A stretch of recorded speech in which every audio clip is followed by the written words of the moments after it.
Kona Joseph case మీరు take up చేశారు, చూసా ఆ మధ్యలో వచ్చిన నోటీసులో. Kona Joseph habitual SC/ST atrocities complainant. మీ మీద పెట్టాడా, మీకు కావాల్సిన వాళ్ళ మీద పెట్టాడా అని అడిగారు. ఎస్, నాకు కావాల్సిన వాళ్ళ మీదే పెట్టాడు Kona Joseph. Kona Joseph school certificate verify చేస్తే క్రిస్టియన్ అని ఉంది. కాలేజ్ సర్టిఫికేట్ వెరిఫై చేస్తే క్రిస్టియన్ అని ఉంది. వాళ్ళ తల్లిదండ్రుల్ని క్రిస్టియన్ శ్మశాన వాటిలో పూడ్చిపెడితే క్రిస్టియన్స్ అయిపోతారా అని అడిగారు.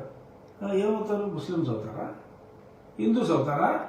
శ్రవణ్ కుమార్ గారు, క్రిస్టియన్ శ్మశాన వాటికలో పూడ్చిపెట్టి సిలువేసి సమాధి కడితే క్రిస్టియన్ కాడా, హిందూ అవుతాడా, ముసల్మాన్ అవుతాడా?